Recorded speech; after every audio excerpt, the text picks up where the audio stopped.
Definisi hukum dagang dan hukum ekonomi. Seperti yang kita ketahui, Indonesia menganut sistem hukum civil law, yang dimana hukum perdata dipisahkan dalam KUHP Perdata dan hukum dagang dalam KUHD, yang dimana KUHD merupakan bagian dari hukum perdata itu sendiri. Hukum dagang tidak hanya mencakup KUHD, tapi seperti firma, asuransi, pengangkutan laut, dan surat berharga, tetapi juga peraturan lain setelah kemerdekaan dan dari KUHP Perdata yang mengatur kegiatan ekonomi. Oleh karena itu, muncul konsep hukum ekonomi. Hukum ekonomi berfungsi sebagai hukum perencanaan dan pengembangan, mencakup hukum privat, hukum dagang, dan hukum publik seperti pajak dan pidana.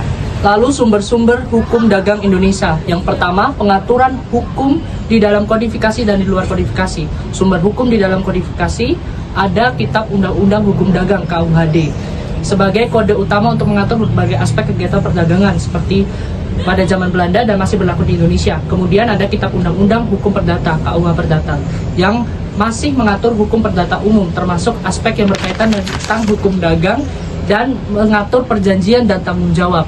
Kemudian ada sumber hukum di luar kodifikasi, ada undang-undang khusus, yaitu beberapanya adalah Undang-Undang Perseroan Terbatas pada UU nomor 40 tahun 2007, dan kemudian ada Undang-Undang Pasar Modal UU nomor 8 tahun 1997. Dan kemudian ada jurisprudensi, yaitu keputusan pengadilan yang berkekuatan hukum dan menjadi pedoman dalam menyelesaikan perkara di masa mendatang. Dan yang terakhir ada hukum kebiasaan, yaitu adalah praktik berulang yang diikuti dan diakui pelaku bisnis yang dapat dilakukan secara lokal maupun internasional. Di Indonesia, hukum kebiasaan sering berlaku dalam transaksi yang bersifat tradisional dan lokal. Secara internasional, praktik dagang mengacu pada kebiasaan seperti UCP, Uniform Commercial Practices, dan Letter of Credit, dan International Commercial of Term untuk pengiriman barang.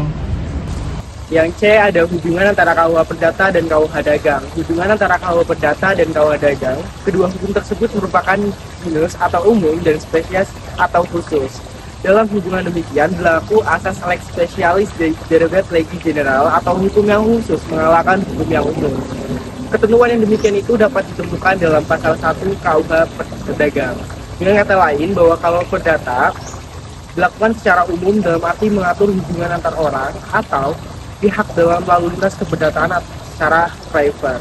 Dan secara khusus KUH Dagang mengatur segala hal yang tidak diatur dalam KUH Perdata tersebut. Selanjutnya yaitu ruang lingkup hukum dagang. Ruang lingkup hukum dagang sendiri terdapat yang pertama adalah bentuk-bentuk perusahaan. Perusahaan merupakan suatu kegiatan yang dilakukan secara berulang-ulang dan juga secara terang-terangan untuk mendapat keuntungan. Berdasarkan badan hukum dan juga kepemilikan, perusahaan sendiri dibagi menjadi 4, yaitu perusahaan perseorangan, yang kedua ada firma, yang ketiga ada perseroan terbatas, yang keempat ada perseroan perorangan. Selanjutnya, ruang lingkup badan hukum juga terdapat koperasi. Koperasi merupakan suatu badan usaha yang beranggotakan orang atau badan hukum yang memiliki asas kekeluargaan dan memiliki tujuan untuk mensejahterakan anggotanya. Sedangkan anggotanya sendiri memiliki peran untuk pemilik sekaligus pengguna jasa koperasi. Selanjutnya, terdapat investasi dan juga pembiayaan. Investasi merupakan penanaman modal baik di dalam maupun di luar negeri untuk mendirikan perusahaan di Indonesia. Dan juga sedangkan pembiayaan adalah suatu penyediaan jasa berdasarkan kesepakatan pinjam-meminjam yang wajib dikembalikan dengan bunga dan jangka waktu tertentu.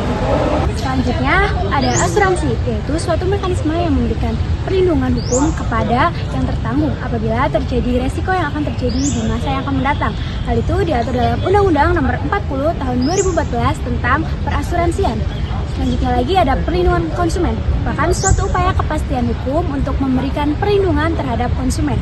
Hal itu diatur dalam Undang-Undang Nomor 8 Tahun 1999 tentang perlindungan konsumen.